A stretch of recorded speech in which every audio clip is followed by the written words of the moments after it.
नमस्कार, मैं काजल निषाद। क्या हाल साथियों? अभी तो ठीक ही हो, अभी ठीक हो, आगे ठीक शायद नहीं रहोगे। नहीं रहोगे। जिस तरह से सरकार हर चीज का निजीकरण कर रही है, जिस तरह से हमारे जीवन का भी निजीकरण हो जाए। अभी तो देखिए, हम सांस लेना हमारा बंद कर दिया है।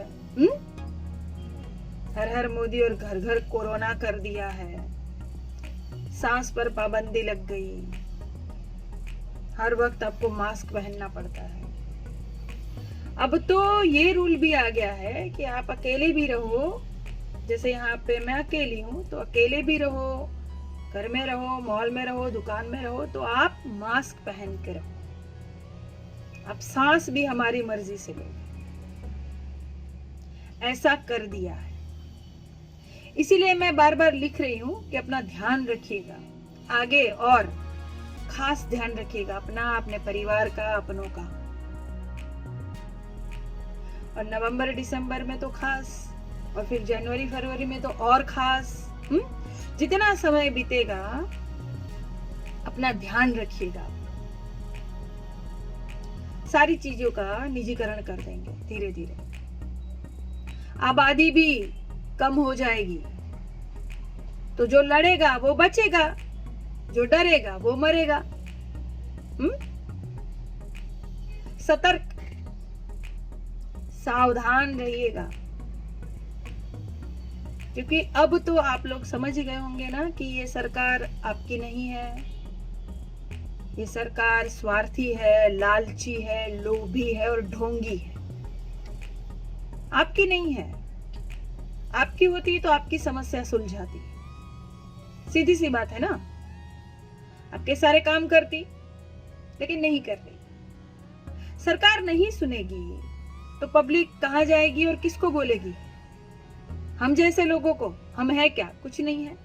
जैसे एक भाई है, संजय भाई, जिला नवादा के हैं ये। उन्होंने मुझे मेल किया है कि दीदी मेरी बात भी आप लोगों तक पहुंचाइए। ये भाई इतने परेशान हैं, इनका एक विवाद चल रहा है। उनके यहाँ एक गाली का और एक नाली का विवाद चल रहा है। इसके चलते इन्होंने हर जगह विज्ञप्ति दी, अपनी बात पहुंचाई, शिकायत की, पीएम, सीएम, एसपी, हर जगह डीएम, लेकिन इनकी बात कोई सुन नहीं रहा है। 1 महीने, 2 महीने, 3 महीने से ये भाई परेशान है। संजय भाई इनका नाम है, लेकिन इनकी बात कोई सुन नहीं रहा है। तो कौन सुनेगा? ये भाई कहां जाएंगे? किसका दरवाजा खटखटाएंगे? आप नेताओं का ही, प्रशासन का। तो आप ही नहीं सुनोगे, महाराज सब लोभी ढोंगी बैठ जाओगे, तो कहां जाएगा ये भाई? आपको लगेगा कि बहुत छोटी समस्या है, इसमें क्या हो गया। ये सुनने में छोटी समस्या है, लेकिन वो भाई बेचारा जो झेल रहा है, जहां पर वो उसी को पता है। उसी को पता है कि उसको कितनी परेशानी हो रही है। छोटी छोटी चीजें भी आपको परेशान कर सकती है। इसके लिए या तो आप खुद लड़िए, या तो आपने जिनको चुना है, अपना नेता, अपना सब कुछ, अपना सर्वे सर्वा चुना है, उनके पास जाइए। लेकिन उनके पास जाने से भी समस्या का हल नहीं मिल रहा है, तो कोई क्या करेगा? पत्रकार, बहुत सारे पत्रकार भी दिख चुके हैं। कौन दिखाएगा आपकी समस्या? भारत में हर जगह आप देख रहे हो ना, कहीं आग लग जा रही है, कहीं कुछ हो रहा है। फैक्ट्री में आग लग जाना मतलब कई लोगों का रोजगार चले जाना। बड़ा मुद्दा है भाई। रोजगार ही तो चाहिए ना आपको, रोजगार। आपका वेतन, आपकी कमाई आपके घर में आए, आपका परिवार पले बढ़े, यही जरूरी है ना। रोजगार चले जाना बहुत बड़ा मुद्दा है, लेकिन इस बारे में कोई मीडिया आपको दिखाएगा नहीं। लड़ना तो पड़ेगा आपको, लड़ना पड़ेगा आपको, अपने लिए, अपने परिवार के लिए, अपनों के लिए, अपने भारत के लिए लड़ना तो पड़ेगा। अगर आप सोचोगे कि मेरा क्या जाता है, जाने दो ना, भाड़ में जाए जनता, अपना काम बनता, हमको क्या लेना देना। दूसरों की नौकरी गई है ना, हमारी तो चल रही है। दूसरों को वेतन नहीं मिला, हमें तो मिल रहा है, हमारा घर तो चल रहा है। अगर आप ये सोच रहे हो तो ये भी ज्यादा दिन नहीं सोचोगे आप, क्योंकि ज्यादा दिन तक आपके पास ये भी नहीं रहेगा।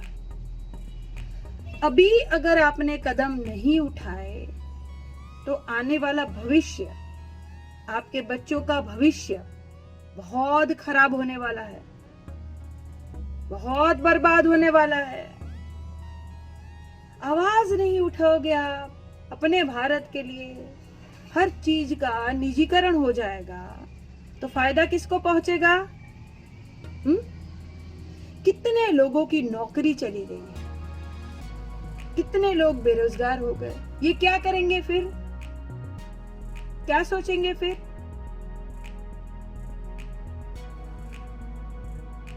और मोदी जी का तो क्या है भाई, मोदी जी के पास क्या था खोने के लिए? कुछ था ही नहीं, सब कुछ पाया है उन्होंने।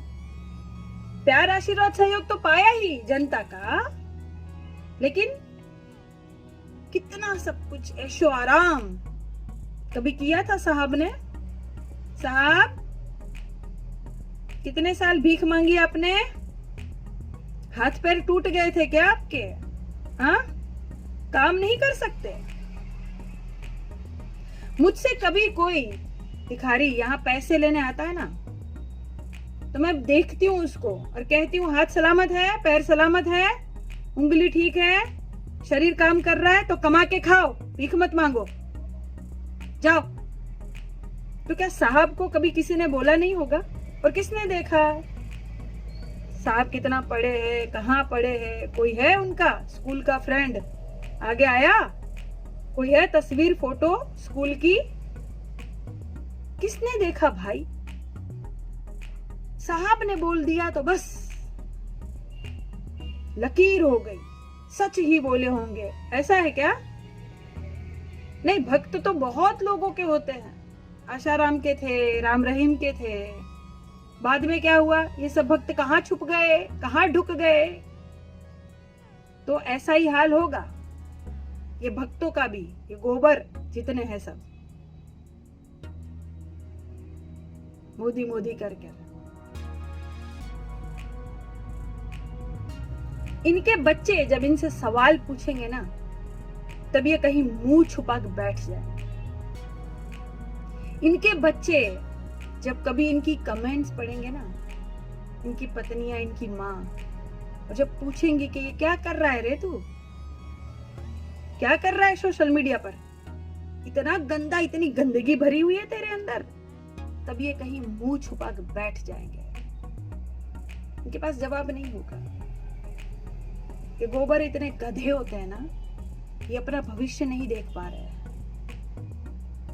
रंग गए एक रंग में, देश नहीं देख पा रहे हैं। देश का नेता इनको देश से बड़ा लगता है। ऐसे लोगों का फिर क्या होगा? न घर के रहेंगे न घाट के। इसीलिए साथियों, मैं कहती हूं, आप आवाज उठाइए, अपने हक के लिए लड़िए। निजीकरण हर चीज का हो रहा है तो आवाज उठाइए भाई। कल का भविष्य आपके बच्चे देख पाए अच्छे से, सांस ले पाए अच्छे से, आजादी से, इसीलिए आवाज उठाइए। आपका क्या, आपका जीवन तो अब जी लिया आपने ना, कुछ जी रहे हैं, कुछ का बस अब खत्म। कोरोना खत्म कर देगा, सरकार खत्म कर देगी, बेरोजगारी मार देगी, आबादी तो कम हो जाएगी, लेकिन आपकी आने वाली पीढ़ी, आपके बच्चे खुश रहे, सुखी रहे। इसीलिए अभी आज आवाज उठाइए, ताकि आप भी, ताकि गर्व से कह सको कि जब भारत बर्बाद हो रहा था ना, तो मैंने आवाज उठाई थी, मैं चुप नहीं रहा, मैं घर में नहीं बैठा, मैं लड़ा था। तो ये कहने के लिए अभी आपको आवाज उठानी पड़ेगी सरकार के खिलाफ। क्योंकि कल को ये आपको बताएंगे किससे मिलना है, किससे नहीं मिलना है, कहाँ जाना है, कितना पानी पीना है, कितना खाना खाना है, इतने ही ग्राम आपके घर में भोजन बनेगा। कल को ये आपका रूल करने लगेंगे आप पर। अब ये बताइए, 1500 करोड़ से भी ज्यादा धन वाले आमिर खान को ये 2 टके के भक्त बताएंगे कि किससे मिलना चाहिए और किससे नहीं मिलना चाहिए? क्यों भक्ता, 2 टके का कह के तुम्हारा मान सम्मान बढ़ा दिया मैंने। औकात तो तुम्हारी उतनी भी नहीं है। आधे टके की भी औकात नहीं है तुम्हारी, और तुम बताओगे किसको मिलना चाहिए किसको नहीं मिलना। तुम हो कौन बे?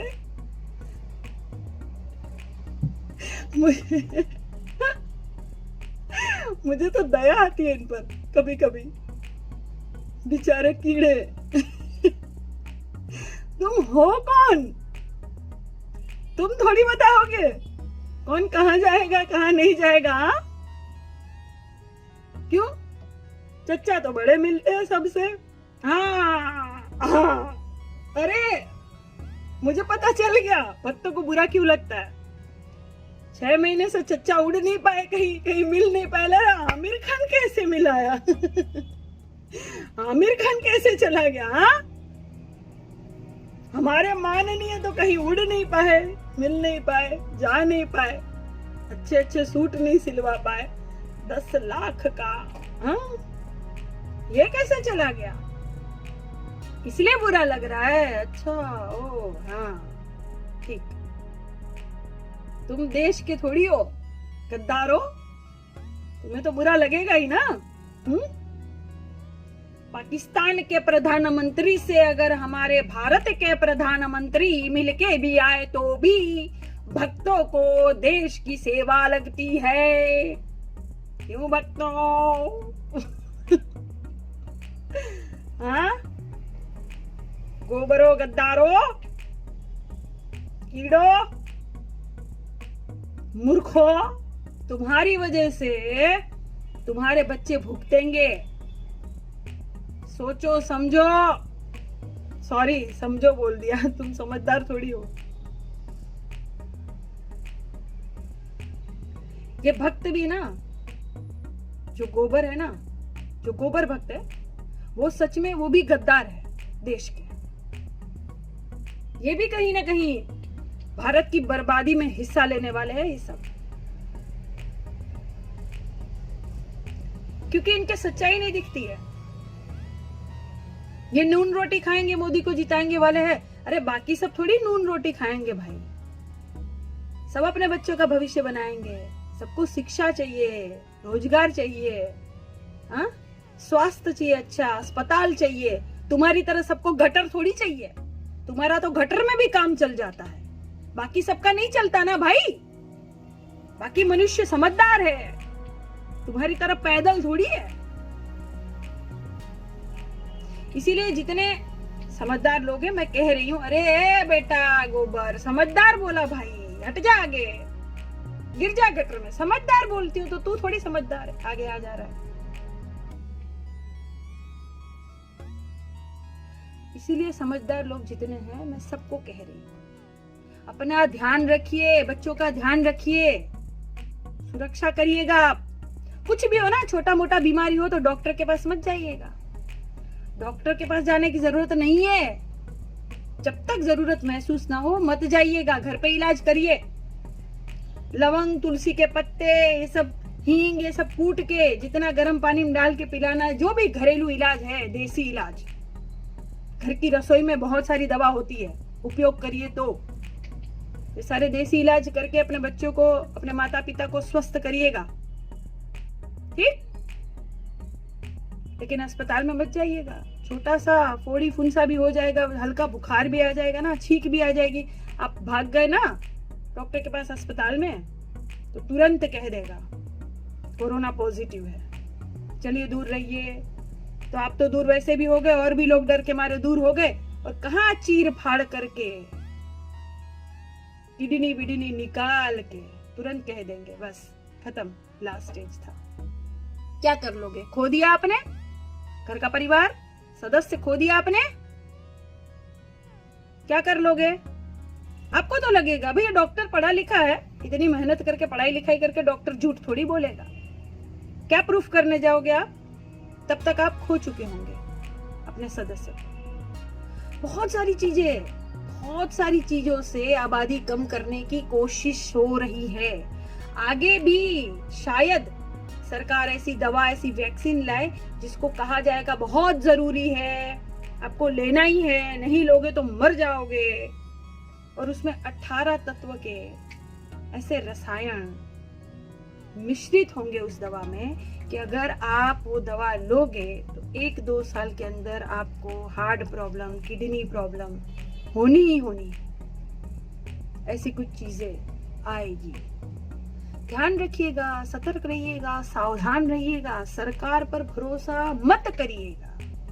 कुछ गोबरों को छोड़कर बाकी जो अच्छे लोग हैं, जरा सोचिए, समझिए, कहाँ काम आई सरकार आपको, कब काम आई काम? स्वास्थ्य की सबसे ज्यादा जरूरत है, तब सरकार कर क्या रही है? मीडिया दिखा रही है कुछ हकीकत, असलियत आपको दिख रही है? भला हो सोशल मीडिया का जमाना है तो आपको दिख जाता है हर कहीं, वीडियो के माध्यम से, पोस्ट के माध्यम से, फोटो के माध्यम से आपको दिख जाता है कि हकीकत क्या है, एक्चुअली कहाँ क्या हो रहा है। ईमेल के माध्यम से, मैसेज के माध्यम से आपको पता चलता है, एक दूसरे से कनेक्ट है हम लोग तो पता चलता है। नहीं तो सरकार सारे आंकड़े भी छुपा रही है, सब कुछ छुपा रही है, क्योंकि लालची ढोंगी है ये आपको बताएगी नहीं। मोदी जी का क्या है? मोदी जी का तो सपना पूरा हो रहा है। अच्छे कपड़े पहन रहे हैं, अच्छा खाना खा रहे हैं, अच्छी जगह रह रहे हैं, हाँ, अच्छी जगह सांस ले रहे हैं। इनको क्या? इनका तो सपना बुढ़ापा में पूरा हो गया। आपका क्या? आपका भविष्य, आपके बच्चों का भविष्य, उनका क्या? कौन सोचेगा?